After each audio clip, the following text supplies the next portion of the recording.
حضرت محمد صلی اللہ علیہ وآلہ وسلم کی سنت کے مطابق ایک کام کرنے سے پیٹ بڑا نہیں ہوتا۔ پیٹ کا باہر نکل جانا ایک ایسا مسئلہ ہے جس سے ہر کوئی آج کل متاثر ہے۔ ہر کوئی چاہتا ہے کہ اس کا پیٹ بالکل اندر رہے اور وہ اس کے لیے مختلف ورزش بھی کرتا ہے، لیکن ایسا کرنے میں وہ کامیاب نہیں ہوتا۔ سامعین، کیا آپ جانتے ہیں کہ ایسا کون سا کام ہے جس کو کیا جائے تو انسان کا پیٹ باہر نہیں نکلتا، اور ورزش کیے بغیر انسان کس طرح اپنے پیٹ کو اندر کر لیتا ہے؟ اسوہ حسنہ صلی اللہ علیہ وآلہ وسلم کامل نمونہ حیات ہے، جس پر عمل پیرا ہونے سے بیک وقت دینی اور دنیاوی ثمرات سمیٹے جا سکتے ہیں۔ موٹاپے کا شکار جو افراد مہنگے علاج اور کڑی ورزشوں کے باوجود اس سے نجات پانے میں ناکام ہو چکے ہیں، وہ اگر کھانے پینے اور ورزش کے متعلق نبی کریم صلی اللہ علیہ وآلہ وسلم کی سنت پر عمل کریں تو بآسانی اس سے چھٹکارا پا سکتے ہیں۔ نبی پاک صلی اللہ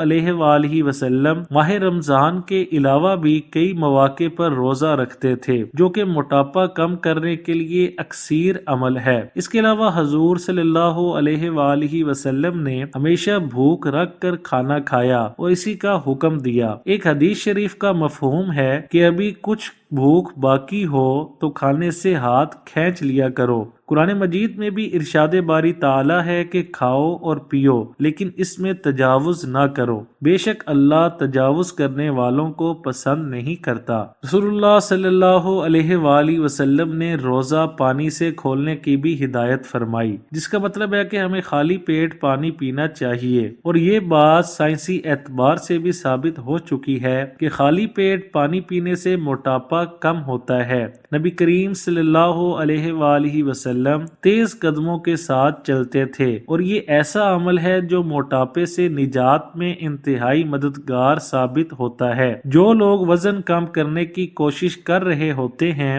وہ ڈائٹنگ کرتے ہیں اور عموماً ناشتہ ترک کر دیتے ہیں، لیکن رسول اللہ صلی اللہ علیہ وآلہ وسلم نے فرمایا کہ صبح کا کھانا ضرور کھایا کرو، اس میں اللہ کی رحمت ہوتی ہے۔